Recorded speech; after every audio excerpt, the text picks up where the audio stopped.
the jig all set up, ready to go. Set it up as a matter of leveling it left to right. Basically, back the 4 legs off per side, balance the thing on the middle legs, level it that way.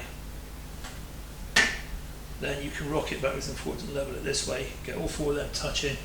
The next thing you do is measure the stern head angle, for which I've got this adjustable bubble that I've got upside down, so I don't know what's going on there. But that's 37 degrees from the vertical, which is 53 from the horizontal. While I'm doing that, I'm adjusting the height and headstock up and down the stick to get 6 inches gap here, because the dimensions I've got in the drawing are come off at this point there. Well, if I notice 6 inches further to that, it's easier for me to measure off this face than it is to keep trying to reference this one. So once that's set that way, the next thing is I've got 25 and 5/8 off of the drawing, and that's 25 and 5/8. So that's my steering head positioned. The next thing is, I can have a look at the drawing because I can't remember this stuff. 51 and 25 30 seconds along the jig. Boom. That's 51 and 25 30 seconds plus 6 is 57. And I could just measure that straight like that, and there we go. That's spot on. Height above the jig to the centre there should be 8 3/8, 9 3/8, because it's, you've got the extra inch for there, and that's in the right place. And I just adjust those so that they are evenly disported about the centre stick at the 9.5 inches from the drawing. And that is the jig all set up and ready to go. The next thing we need to do is to cut our pitchfork into the frame. Now the easiest way to do that is have some method of locating it on the jig. So with that in mind, I've got a couple of pieces of core plate and some clamps, and another piece of core plate and another clamp.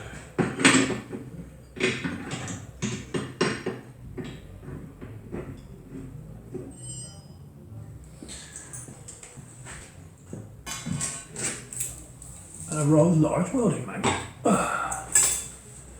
So if I say, that should fit. I did just know. That should fit over there, like that. This will sit on top of it. This. I can crack that up in the air so it sits a 1/4 of an inch or so below there. At which point these should be parallel to the axle plates, and everything should be groovy. Now, I did like a load of maths earlier on. And it is maths, not math, because there was a lot of it, and I worked out where everything needs to sit. Checked my distances from here to there, and that is the line that I came up with where the back of the steering head needs to sit. I know this needs to be at 22 degrees. I'd show you, but unfortunately I'm used to using the tablet to film this because the battery went out on the other thing. Bane of the YouTuber's life. Where are we at? That's 9 degrees. Let's use that one. 22. It's there. And that. Let's go down a bit.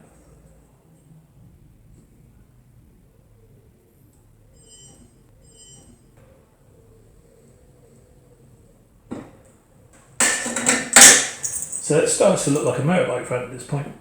That angle's 22 degrees according to the drawing. This angle's 37 from the vertical. The reciprocal angle is 54 from the horizontal. So if I had 54 from there, and this is another 22, that's 77. So with this set up to 77 degrees, that gives me the angle that I need to bevel the front of the top tube off to. to start making my fish mouth. Now, I want to keep that as close to the end as possible so that I can kind of hone in on it. I've got a magic 6-inch reel here. So it's completely blind now. That gap there, half wet top tube to the side of the steering head, is 1/2 inch. This is my mark for where the top tube is supposed to meet the headstock. It's at the right angle, albeit it needs to slide down a bit. So if I come 1/2 inch in front of that and cut it off at 75 degrees, I should have the start of the fish mouth I need to meet onto the headstock. So at that point, let's take this off, set this all up and cut it off. Okay, so we want 75 degrees here, so we're going to do that with a nodding donkey because it's epic. And I think we've done miters on that before, which is a little bit more complicated than it might be on other things.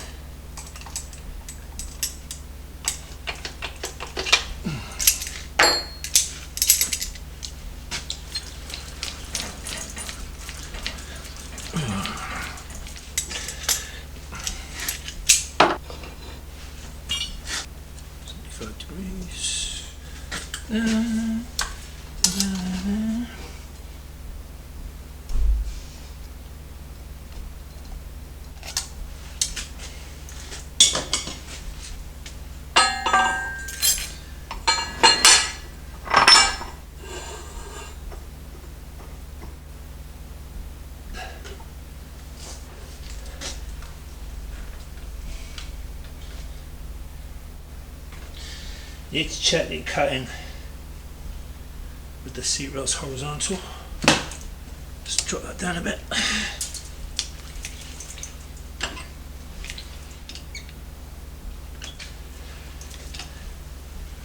That wants to be 1/2 inch, it needs to move that way a bit.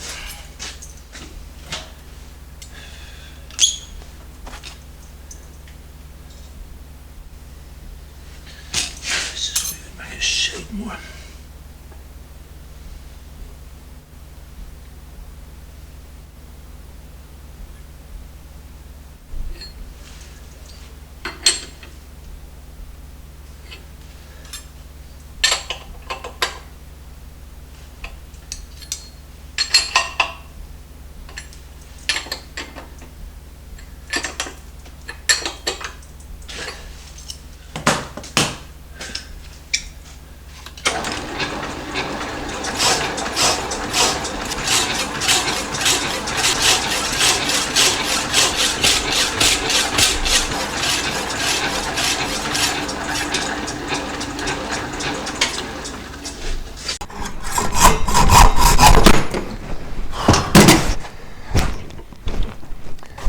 Cut there, offer it up, see how it fits again.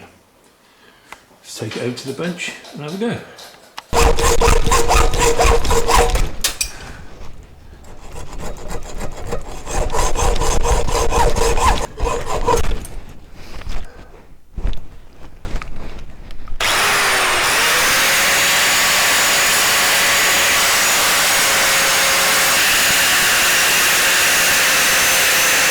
So that's taking the lip away from there and bringing it back to the cut line, so it's a piece of material introduced into the fish mouth. It's got some chance of sitting there at the sort of angle you want. But these corners are being pushed off and this needs to go forward. So if we draw a line parallel with the headstock, and then from about where that needs to touch back, that's the bit we need to cut off there. If we go down to the back end, tape measure, that's still got to go forward a little over 1/4 inch, so we're looking good.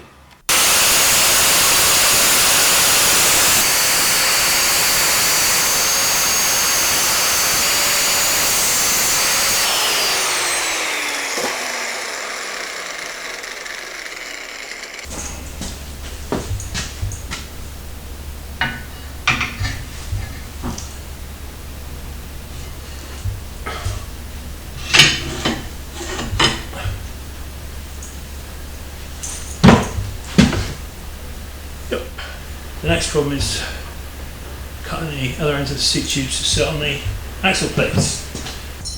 You need to cut 3/8 of an inch off the inside of the tube, so we can do that.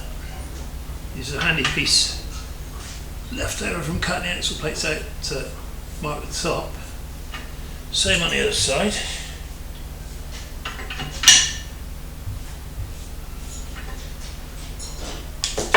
And then we need to go 3/4 of an inch up the frame, which is there. Right. And then get a hacksaw and chop that off.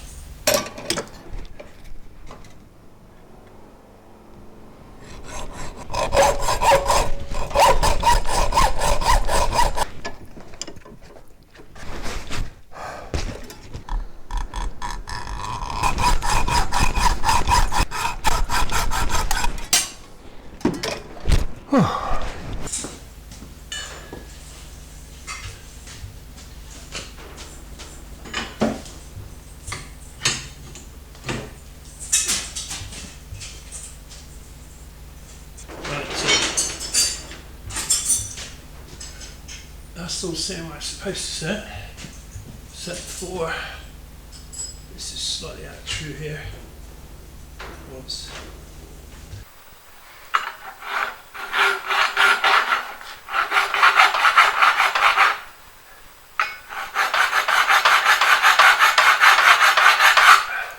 So, everything lined up, everything checked again, including the welding helmet. Then start with connecting the top tube to the steering head.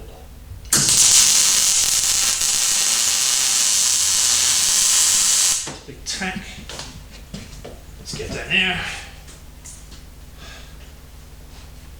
Plates onto the top tubes.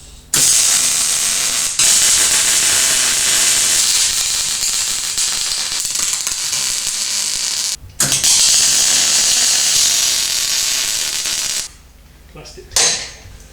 There we go. That's all that needs for now. With that welded to go, and I'd say this homemade angle finder that we used before in the Bender video, and we've set this to 114 degrees. Then I'm going to have to look at this drawing. 16 and 5/16 back to the hole that goes there. So 16 and 5/16 is plus 6, so this is 22 and 5/16. So that puts the bend something like that. This is meeting in approximately the right place, and it's all groovy. We know that that is the distance to the inside face of the tube, and we want the inside face of the tube to meet up here somewhere.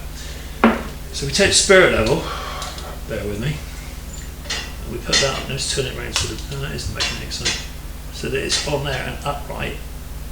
And I can move the angle finder until the angle finder is pointing straight up in the air. And at that point, I can measure it from there, which is 3 inches. The outside of the tube wants to end up there, not the inside of the tube. So we need to add an inch to that 3 inches to make up for the diameter of the tube. So we need 4 inches. We'll see where I'm going with this in a minute. From the base off the drawing, this bend here is 16.5 inches up in the air, and it looks to be an inch higher than this one here. So that's 15.5 inches. So that means we need to be somewhere around that, and that means we need something like 14 inches up to the headstock. So the amount of bend we need at this point is that at 14 inches distance is 4 inches away from where it started. So I can go draw that on a piece of paper now by drawing two 14-inch lines, or I can draw one 14-inch line, put 90 degree at the end of it, and come across 4 inches, join that corner to this corner, and then measure this angle, and that gives me the angle of bend I need. So that's that dealt with. Then by coming off the drawing, I'm going down to, well, it's not going to be 14, it's about there. I can't see this, it's on the other side of the frame. It's going to be out here, down to there, back to there, up to there. It turns out we need somewhere around 70 inches. We'll cut it a little longer just to be on the safe side. Hopefully that made some sort of sense. I'm going to go and cut some tube now.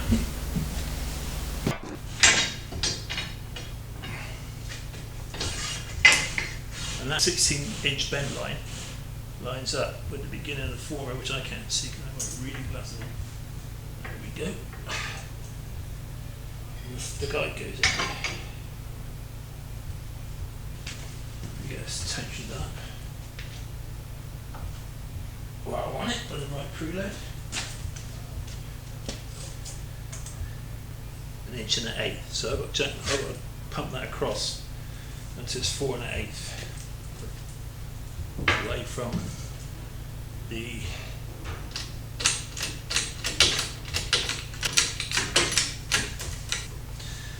which is there, and then spring back on this. It's 10 mil around the former rather than doing it in degrees.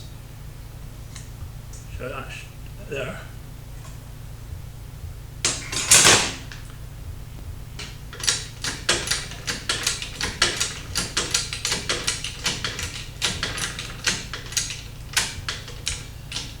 That's my mark. A bit like the following wind. When I let that go, it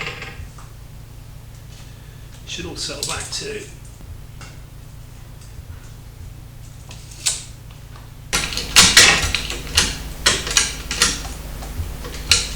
go.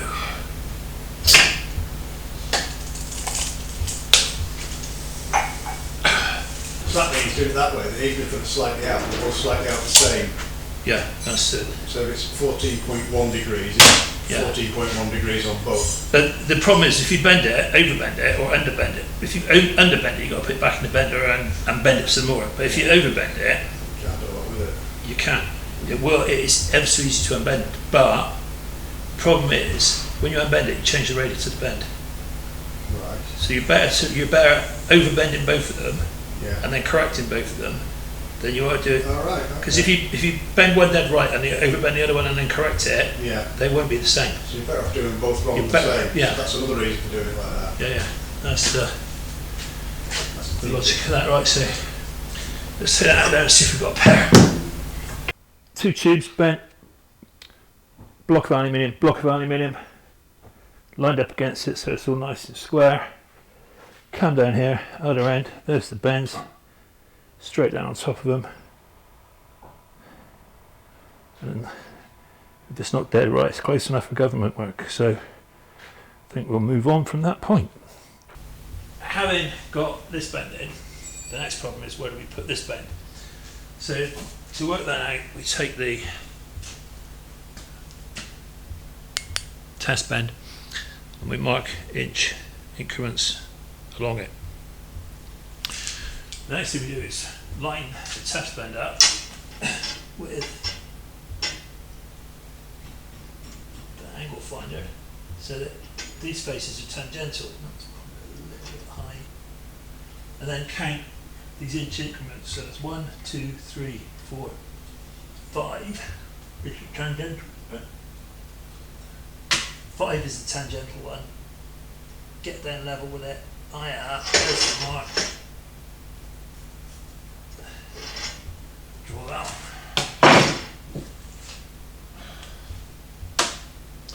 Next thing you need is a tape measure, which is there, hiding underneath. This bend's already in the frame. If you offer that at the start of the bend, which that split is about there, and that means that the bend line is 1 inch below it.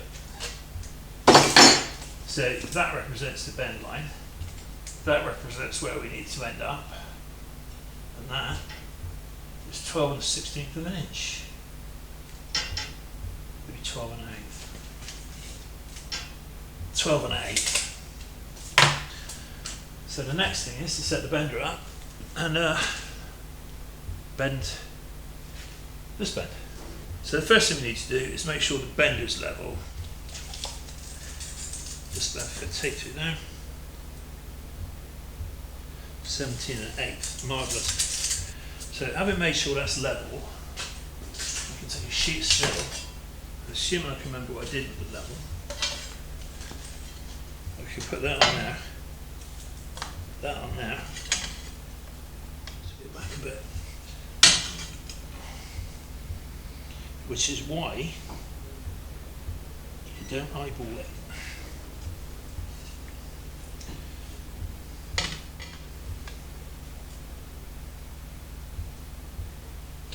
And that's as accurate as you're going to get with that bender. Bender level.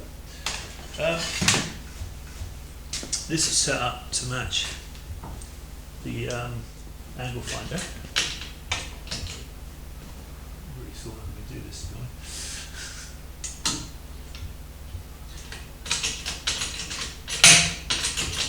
And let's just start putting some bend in the tube.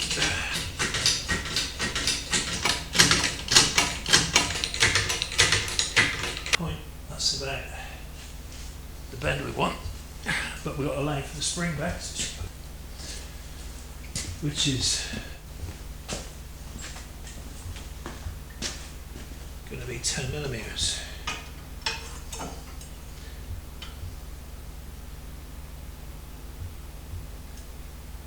So it comes to there.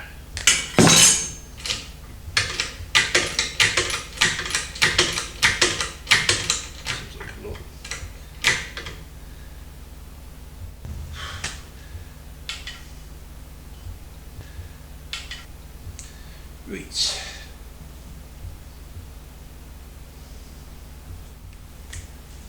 Should have chose a pen that worked.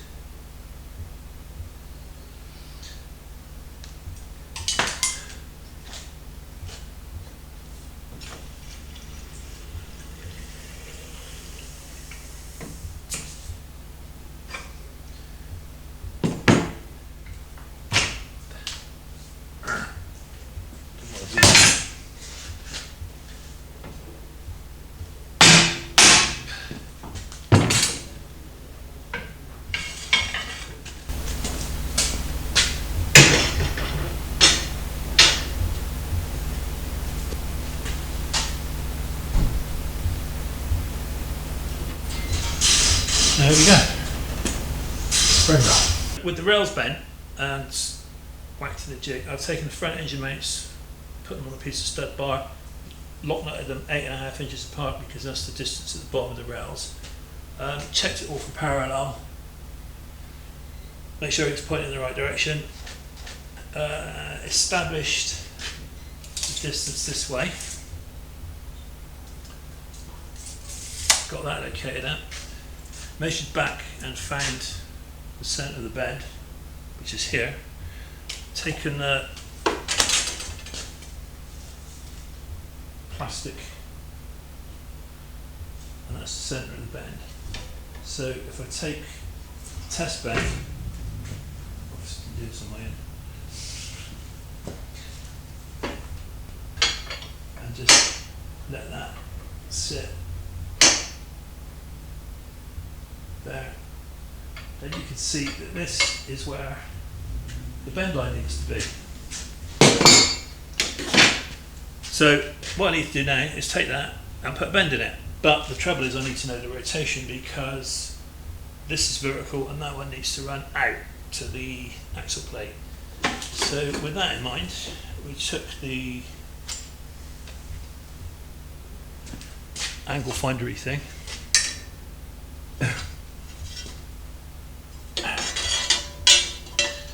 and then from the top of the axle plate, the top of the face on the axle plate where the tube sits, to the tube, the inside edge of the tube, then put it on there. I didn't put it on the other side actually. I measured the angle off and it gave me a rotation of 2.5 degrees. This is all I really need to know. Start bending the bend. All that worked out, and just to be clear about this, I worked that out wrong.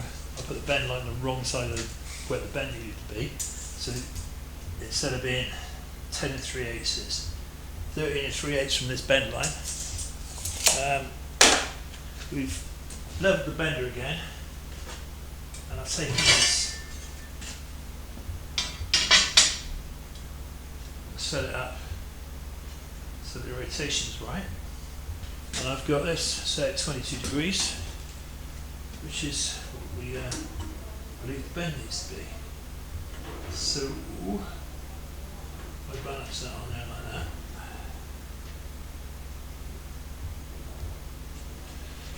But it should come around to line up the tube as I bend it, or fall off one or the other.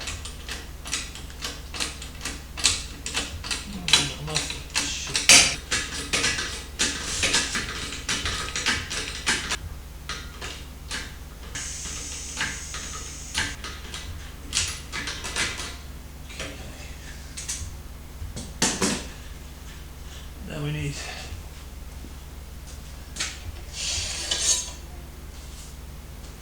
go a little bit further. That's the reason.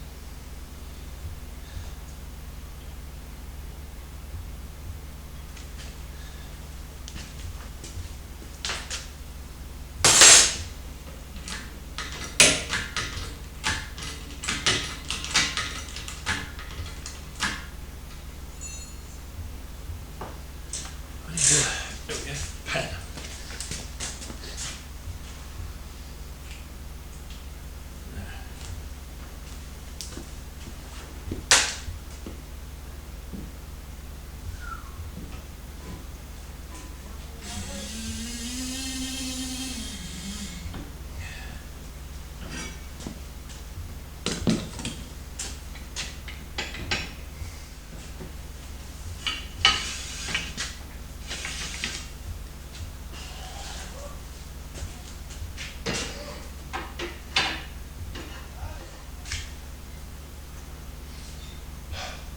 It was at this point that it began to dawn on me that something was horribly wrong, and it turned out that what was horribly wrong was that the 22 degrees I'd been bending the kick-ups to was in fact the angle of the top tube from the horizontal.